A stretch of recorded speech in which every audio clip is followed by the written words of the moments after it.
सबसे पहले तो मैं हमारे मित्र श्री अधीर रंजन चौधरी जी का जो चिंता है कि जम्मू कश्मीर का चहुमुखी विकास होना चाहिए और वहाँ अधिकारियों की कमी रही तो क्यों रही, मैं इस बारे में ये बोलना चाहता हूँ कि ये जो संशोधन आया है कानून में, ये जम्मू कश्मीर के चहुमुखी विकास के लिए, उसके पूर्णतया देश के साथ उसका इंटीग्रेशन के लिए कानून आया है। सभापति महोदय, मैं अपनी बात अपने एक अनुभव से शुरू करना चाहता हूँ। 2016 में मैं स्टैंडिंग कमेटी होम अफेयर्स की कमेटी का एक सदस्य था, आज भी हूँ, और हमारी कमेटी कश्मीर के टूर पर गई थी, स्टडी टूर पर गई थी। श्रीनगर के अंदर हमारा जो वीआईपी कन्वॉय था, जिस गाड़ी में मैं बैठा था उसमें मेरे साथ एक लाइजन ऑफिसर के रूप में एक पुलिस इंस्पेक्टर बैठा था। मेरी गाड़ी के सामने एक टैक्सी घुस गई। मैंने इंस्पेक्टर को कहा, यह कैसे हो सकता है कि वीआईपी कन्वॉय के अंदर एक टैक्सी कैसे घुस सकती है? पुलिस इंस्पेक्टर ने कहा, सर ये तो आम बात है, यहाँ पर वीआईपी कन्वॉय के अंदर कोई टैक्सी घुस जाए ये एक आम बात है। हम एक टूरिस्ट प्लेस पे गए, वहाँ पर कुछ लोगों ने मुझे पहचाना। हमारे गाजियाबाद मेरठ के कुछ टूरिस्ट थे। मुझे पहचान करके, मुझे जानते हुए कि मैं एक पुराना पुलिस अफसर हूँ, मेरे पास आए। उन्होंने कहा कि सर हम लोग ने जम्मू से एक टैक्सी लेकर के यहाँ पर आए, हम पहलगाम जा रहे थे, तो वहाँ से लगभग 10 किलोमीटर पहले वहाँ पर जो है लोगों ने स्टॉप लगा करके रखा है, बैरिकेडिंग किया हुआ, और वहाँ के जो लोकल टूर ऑपरेटर्स हैं, टैक्सी वाले, उन्होंने कहा इस टैक्सी को छोड़ना पड़ेगा, हमारी टैक्सी ही लेना पड़ेगा।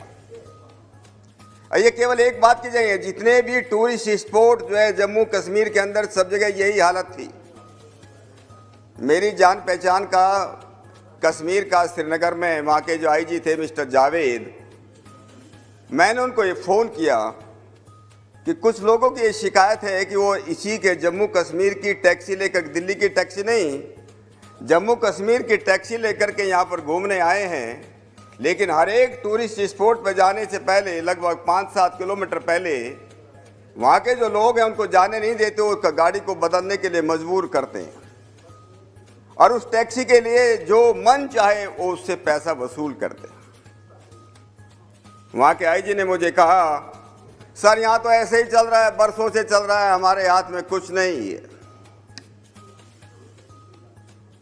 आज जो बिल ये आ रहा है कि वहाँ के अधिकारियों को ये मालूम चले कि देश के अंदर क्या चलता है, देश के अंदर कानून का राज है तो कैसे है, इस कश्मीर का चतुर्मुखी विकास हो,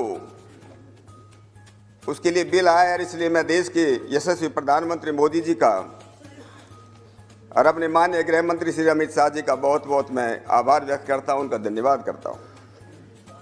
और इसलिए जिसको मैं अंग्रेजी में कहते हैं कि सीमलेस इंटीग्रेशन जम्मू कश्मीर के लोगों का देश के लोगों के साथ कैसा हो, जो थोड़ी बहुत कुछ कमी रह गई थी 2019 के कानून में, उस कमी को दूर करने का ये एक प्रयत्न है। और इसलिए आज पिछले 1.5 वर्षों के अंदर जिस प्रकार से वहाँ इंफ्रास्ट्रक्चर हो, स्वास्थ्य में हो, एजुकेशन में हो, जिस प्रकार से वहाँ पर काम किया गया, उसी के उसमें ये एक उसका प्रयत्न है। अध्यक्ष महोदय, जब जम्मू कश्मीर और लद्दाख का नाम आता है तो एक तरफ मेरे मन में गौरव का भाव पैदा होता है, तो दूसरी तरफ दुख और गलाने का भाव भी आता है। अंग्रेजी में अभी 3-4 दिन पहले हमारे विपक्ष के नेता कह रहे थे, अंग्रेजी में बोल रहे थे कि माई हार्ट ब्लीड्स। अच्छा भाषण दे रहे थे, कई लोगों ने उनको किया। मुझे भी लगता है कि on one side I feel proud but on the other hand my heart also bleeds. जब जम्मू कश्मीर के इतिहास पर हम बात करते हैं कि भारत माता का माथा उसको भाल हम उसको मानते हैं, ये चमकता हुआ भाल उसका क्या हालत हुई। ये गर्व इसलिए भी कि 650-700 वर्षों से पहले जम्मू कश्मीर के अंदर जो विद्वान पैदा हुए, जो पंडित पैदा हुए, अगर उनके बारे में हम लोग जाने, इतने विद्वान जम्मू कश्मीर के धरती ने पैदा किए, इसने देश के किसी भी भूभाग ने पैदा नहीं किए। कल्लण जैसे इतिहासकार पैदा किए जिसने लगभग 3000 वर्षों का इतिहास राज तरंगणी में लिखा। चरक, वाघभट, जज्जर जैसे आयुर्वेद आचार्य पैदा किए, लगत जैसे वैदिक ज्योतिषविद पैदा किए, अभिनव गुप्त जैसे साहित्य आचार्य पैदा किए, पंचतंत्र लिखने वाले विष्णु शर्मा जैसे लोग पैदा किए। और कहा जाता था कि ये कश्मीर की भूमि, उसकी एक एक इंच भूमि ये तीर्थ भूमि थी। लेकिन क्या हो गया आपको मालूम होगा, दुख और गलानी और शर्म से सिर झुक जाता है जब कश्मीर के अंदर एक काला रक्त रंजित इतिहास लिखा जाने लगा। और वो इतिहास जब हमारे सामने आता है, और ये इतिहास की तारीख शायद बहुत हमारे मान्य सदस्यों को ध्यान नहीं होगा, 1339 से शुरुआत होती है। सुल्तान शाह मीर आते हैं, उसका पुत्र सिकंदर बुतसिकन आता है, फिर काजी चक आता है, औरंगजेब आता है। और जिस प्रकार से वहाँ के सुल्तान बनने के बाद जिस प्रकार से गैर मुस्लिमों के ऊपर वहाँ पर कत्लेआम चला, जिस प्रकार से धर्मांतरण किया गया, जिस प्रकार से मंदिर तोड़े गए, तो वहाँ पर के लोग वहाँ से भागने लगे। कश्मीर का एक काला इतिहास लिखा गया। गुरु तेग बहादुर आए, उसकी हम 400वीं जयंती मना रहे हैं। उन्होंने इनका कश्मीर के लोगों के समर्थन में वो खड़े हुए। फिर महाराजा रणजीत सिंह आए 1819 में 1819, तब जाकर के कश्मीर को इन लोगों से उन्होंने मुक्त किया। लेकिन 480 वर्षों के इतिहास में जो वहाँ पर जो है गैर मुस्लिम के साथ 100% होते होते वो 10% रह गई। एक रक्त रंजित इतिहास कश्मीर का रहा है। 1819 से लेकर 1947 का कुछ समय वहाँ पर शांति रही, जब पूरा देश आज़ादी से जब पहले जब पूरा देश में क्विट इंडिया मूवमेंट चल रहा था, भारत छोड़ो आंदोलन चल रहा था, उस समय कश्मीर के अंदर कि राजा को भगाओ, राजा को निकालो, इसका आंदोलन चल रहा था। ये हमारा जो है जिस प्रकार से कश्मीर के अंदर 1947 के बाद भी जिस प्रकार से कट्टरपन, जिस प्रकार से इस्लामीकरण, जिस प्रकार से अलगाववाद, जिस प्रकार से रुस्तमे इस्लाम के नारे दिए गए कि किस प्रकार से वहाँ कैसे उसमें राज आएंगे, और जो जिस प्रकार से भ्रष्टाचार का आलम था। और मैं कहता हूँ जो 480 साल के इतिहास में नहीं हुआ, वो अब्दुल्ला और मुफ्ती और सादिक और कांग्रेस के शासन में कश्मीर में हो गया, उसके कश्मीर में हो गया। हजारों कश्मीर पंडितों को मारा गया। अधीर रंजन चौधरी जी बोल रहे थे, मैं आपकी बात से सहमत हूँ। हजारों पंडितों को मारा गया, उनको मारा गया, उनको भगाया गया, लूट, कत्लेआम, बलात्कार किया गया। ये बात सही है कि उनको अभी तक जो न्याय हमको देना चाहिए था हम नहीं दे पाए। ये नरसंहार था, एक प्रकार का नरसंहार था। हमने नरसंहार में नहीं, ये बड़ी दुख की बात है।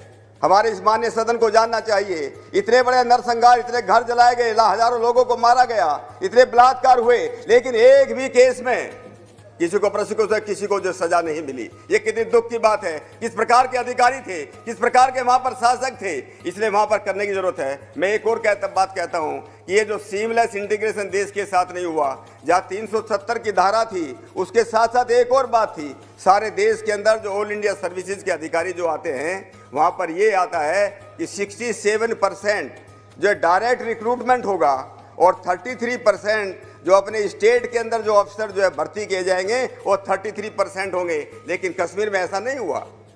कश्मीर के लोगों ने क्या किया, बार बार भारत सरकार से निवेदन करते रहे कि नहीं हमारे 33% नहीं, हमारे अधिकारियों को 50% करो। हम बाहर के अधिकारी नहीं चाहते हैं, हम बाहर के अधिकारी कश्मीर के अंदर नहीं चाहते हैं, हमारे कश्मीर के लोगों को प्रमोट किया जाए। और ये बात, ये सिलसिला 1950 से लेकर के दिसंबर 2013 तक चलता रहा।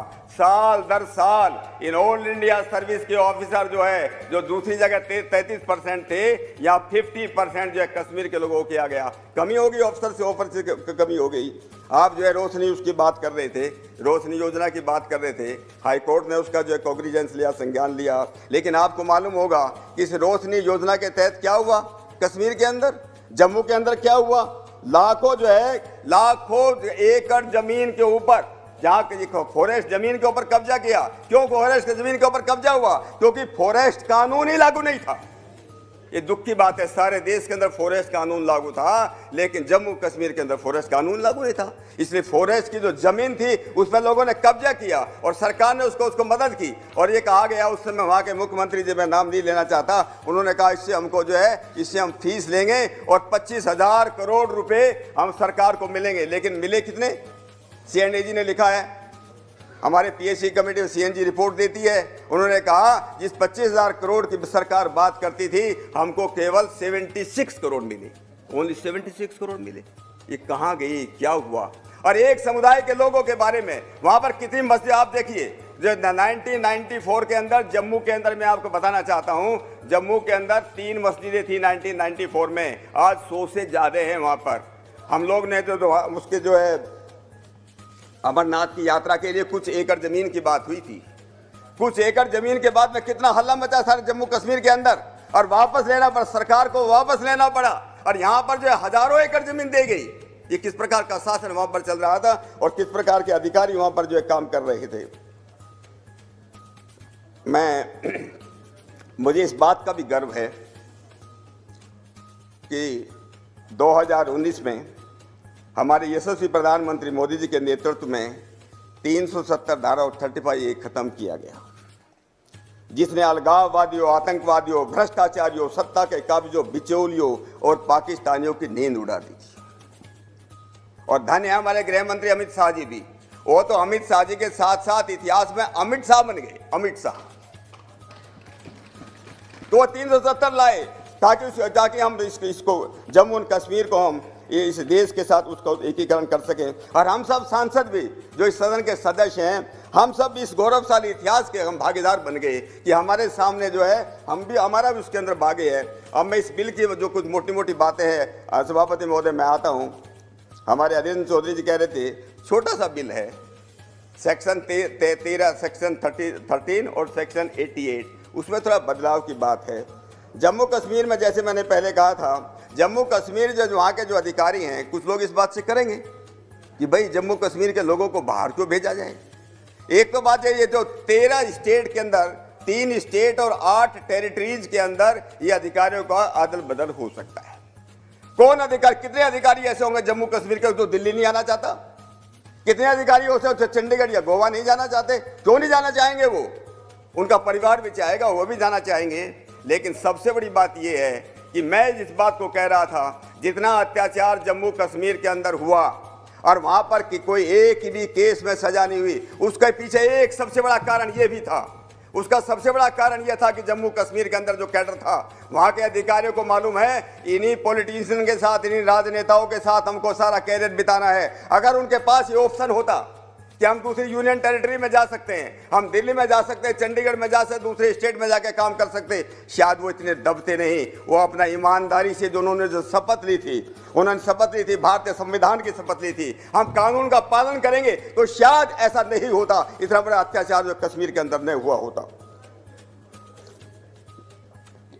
मैं कह रहा था कि जम्मू कश्मीर के अंदर कमी आई, ऑल इंडिया सर्विस अधिकारियों की कमी आई, 54% वहाँ पर जो है ऑल इंडिया ऑफिसर्स की कमी है। मेरे पास तो डिटेल है, मुझे लगता है शायद कि 3 से 90 जो है सैंक्शन जो है अधिकारी थे, IAS के 137, IPS के 147, IFS में 106, लेकिन वैकेंसी 210। इतना होते हुए भी कि 50% वहाँ के कश्मीर के वहीं के अधिकारी होते हुए भी वहाँ 54% जो वहाँ की जो वैकेंसी रही है। कि कितने ऐसे कानून होंगे, कौन सोच सकता है। हमारे जो वहाँ के कलीग थे, हम लोग बात करते थे, कॉन्फ्रेंस में मिलते थे, हर साल कॉन्फ्रेंस होती है, डीजीज कॉन्फ्रेंस होती थी, हम उनको बोलते थे भाई ऐसी IPC, CRPC, एविडेंस एक्ट वहाँ के अधिकारियों को मालूम नहीं है, ट्रेनिंग लेकर के भी वो लोग भूल गए। अब पोक्सो एक्ट बनाया 2012 में, निर्भया कांड के बाद पोक्सो कांड बना, लेकिन पोक्सो कांड के बाद कि हम अपने बच्चों को सेक्सुअल ऑफेंसिव से बचा सकें, ये कश्मीर के अंदर लागू नहीं। ये कितनी बड़ी शर्म की बात है। फॉरेस्ट एक्ट की बात मैंने आपसे की थी, पर इतना डैमेज, पब्लिक प्रॉपर्टी को कितना डैमेज कश्मीर के अंदर किया गया। मुझे लगता है कि पत्थर फेंके जाते थे, पब्लिक प्रॉपर्टी को डैमेज किया जाता था, लेकिन इस देश की संसद ने हम सब लोगों, हमसे पहले जिन लोग यहाँ पर जो मान्य वो थे, सांसद थे, उन्होंने कानून पास किया था देश के लिए, prevention damage to public property act, लेकिन कश्मीर के अंदर लागू ही नहीं। तो इसलिए पब्लिक प्रॉपर्टी का नुकसान होता रहा, क्योंकि हम कानून वहां लागू नहीं, क्योंकि कानून वहां लागू ही नहीं थे। वहाँ हम ट्रांसपेरेंसी की बातें करते हैं, पारदर्शिता की बात करते हैं, सुशासन की बातें करते हैं। हम लोग भी ऐसे कानून लाना चाहते हैं। आरटीआई एक्ट लागू नहीं हुआ, आप लोगों की सरकार ने लाए थे आरटीआई एक्ट। आप लोगों ने children child right to education, compulsory education आपकी सरकार लाई थी, कश्मीर के अंदर लागू नहीं था। बेनामी ट्रांजैक्शन एक्ट किस प्रकार से भ्रष्टाचार बढ़ता है उसको लागू नहीं था। प्रिवेंशन ऑफ करप्शन एक्ट वहां पर लागू ही नहीं था। आधार कार्ड, आज से देश में 1,80,000 करोड़ रुपए अगर इस देश के बचे हैं जो गलत हाथों में जाते थे, इसका सबसे बड़ा कारण है हमारा आधार कानून, लेकिन कश्मीर के अंदर लागू नहीं था। 2.87 लाख करोड़ रुपए यूपीए सरकार ने जम्मू एंड कश्मीर की सरकार को दिए। वो कहां गए, कहाँ वो डेवलपमेंट हुआ, ये क्यों नहीं वो वहाँ पर डेवलपमेंट हो पाया? क्योंकि हम लोगों ने इस प्रकार के आधार एक्ट जैसे कानून हम लोगों ने वहाँ पर जो लागू नहीं किए। सोशल जस्टिस के बारे में, राइट टू फेयर कंपनसेशन, किसानों की बातें हम कर रहे हैं, इस सदर में भी हम कर रहे हैं कि लोगों को, किसानों की जमीन ले लो, कुछ भी करो, उनको फेयर कंपनसेशन मिलेगा कि नहीं मिलेगा, कानून लागू नहीं। हमारा जो है उसमें प्रोटेक्शन जो चाइल्ड एक्ट, एजुकेशन मैंने बात किया, डोरी प्रोविजन एक्ट, दहेज के मतलब का कानून लागू नहीं। दी फैमिली कोर्ट एक्ट लागू नहीं। इंडिसेंट रिप्रेजेंटेशन वीमेन एक्ट वहां पर लागू नहीं। शेड्यूल कास्ट, शेड्यूल ट्राइब, उनके ऊपर कितना अत्याचार होता है उसका कानून ही नहीं, वहां पर कानून लागू ही नहीं होता था। Medical termination of pregnancy act लागू नहीं। मुस्लिम women protection of rights act वहां पर लागू नहीं। Provision of child marriage act वहां पर लागू नहीं। और एम्प्लॉय प्रोविडेंट फंड, हमारे लेबर क्लास के ऊपर उनके प्रोविडेंट फंड का हम रक्षा कर सकें, ये वहां पर लागू नहीं। क्या इन अधिकारियों को इस बात का एक्सपोजर देने की जरूरत नहीं है कि सारे देश के अंदर ये कानून लागू हैं? क्या उस देश के जम्मू और कश्मीर के लद्दाख के अधिकारियों को ये हमको बताने की जरूरत नहीं है कि देश के अंदर किस प्रकार का कानून चाहिए, कैसे देश के लोगों को जो है किस प्रकार के सुशासन लाया जाए, कैसे लोग सोशल सामाजिक जो है न्याय दिया जाए? आज इस बात की जरूरत है कि जब ये लोग हमारे जो अधिकारी वहाँ दूसरे उसमें आएंगे, यूटीन का जो कैडर जो मर्ज हुआ है, मैं कहता हूँ बहुत अच्छी बात है, ये 1.5 साल कोई बात नहीं है, ये हुआ है, बहुत अच्छा हुआ है। वहाँ के अधिकारी बड़े खुश होंगे, उनको भी सीखने को मिलेगा। जब सीखने को मिलेगा, हमारी जो डेवलपमेंटल जितनी हमारी एक्टिविटीज़ हैं, सेंटर से स्पॉन्सर्ड जितनी स्कीम है, दूसरा जो सोशल जस्टिस की जितनी स्कीम है, उनको अच्छी तरह लागू करें, क्योंकि हमारा एक ही बात है। एक और बात मैं आपको कहना चाहता हूँ, मैं क्योंकि अधिकारी रहा हूँ इसलिए मैं इस बात को कहना चाहता हूँ। बहुत बार हम किसी अधिकारी को, किसी कर्मचारी को अगर हमको सजा देना चाहते हैं, डिपार्टमेंटल सजा देना चाहते हैं, हम चाहते हैं उसको हम बाहर उसका हम ट्रांसफर कर दें, लेकिन ट्रांसफर कर ही नहीं सकते, जो कैडर उसका नहीं था। आज हमारे पास, सरकार के पास ही ऑप्शन खुल करके आया है, अगर जम्मू कश्मीर के अंदर, लद्दाख के अंदर कोई अधिकारी अगर सरकार के उस हिसाब से, कानून के हिसाब से अगर काम नहीं करेगा, उसकी बदली कल को जाए अरुणाचल प्रदेश में हो सकती है, उसको अंडमान निकोबार में हो जा सकता है। वो अधिकारी, उनके पास मोरल राइट भी होगा, जहां राजनेताओं का विरोध करने की उनके पास ताकत आएगी, वहां सरकार के पास भी ऑप्शन होगा। अगर वो काम ठीक से नहीं करेंगे और जम्मू कश्मीर के अंदर, श्रीनगर में बैठ कर या लद्दाख में बैठ करके रहेंगे, और जाकर के उनकी पोस्टिंग जो है गोवा के अंदर भी हो सकती है। तो मेरा कहने का मतलब, रिवार्ड और पनिशमेंट के हिसाब से लोकहित के उसमें और सारे देश के अंदर कि एक रूपता आ सके, एक यूनिफॉर्मिटी आ सके, कि सारे देश के अंदर जितने कानून हैं वो जम्मू कश्मीर और लद्दाख के अंदर लागू रहेंगे। जिस प्रकार से सारा देश जो है विकास की गति में आगे बढ़ रहा है, विकास की एक अच्छी यात्रा कर रहा है, जो हमारा जम्मू कश्मीर इतना पीछे पिछड़ गया हमारे अपने कारण, हमारे राजनेताओं के कारण, और जिस प्रकार अधिकारियों की कमी के कारण, और उन अधिकारियों को जिस प्रकार से मंडूक बना दिया गया। देखिए, मैं इस बात को जरूर कहता हूं, एक बात कहकर अपनी बात को समाप्त करना चाहता हूं सभापति महोदय। जो तालाब के अंदर, जब तालाब में पानी होता है, समय के साथ साथ पानी गंदा हो जाता है, कम भी हो जाता है, लेकिन नदी का बहता हुआ पानी नेतकबादी वो पीने के काम भी आता है, इंडस्ट्री के भी काम आता है, और बहते हुए पानी से ऊर्जा और बिजली हम बना सकते हैं। ये बहते हुए पानी हम इन जो अधिकारी वहाँ पर बैठे थे, तालाब की तरह बैठे थे या कूप मंडूक की तरह वहाँ बैठे थे, उनको एक बहुत बड़ा ऑप्शन हम दे रहे हैं, एक इतना एक्सपोजर दे, नेशनल एक्सपोजर दे रहे हैं, ताकि वो उनका मेंटल होराइजन बढ़ेगा, वो आगे बढ़ेंगे। और हम सब लोग मिलकर के कश्मीर का जहाँ बढ़ावा करेंगे, लद्दाख का जहाँ विकास करेंगे, इस देश का विकास होगा। वहाँ का अनुभव लेकर के दूसरी जगह आएंगे, बाहर के अधिकारी वहाँ पर जाएंगे, सब मिलकर के जो इतना अच्छा जो है वहाँ पर सुशासन आएगा और चहुमुखी वहाँ पर विकास होगा। इतनी बात कह के अपनी बात को मैं यहाँ पर जो है समाप्त करना चाहता हूँ, और मैं पुनः इस बिल के मैं समर्थन करता हुआ अपनी बात को मैं विराम देता हूँ। धन्यवाद।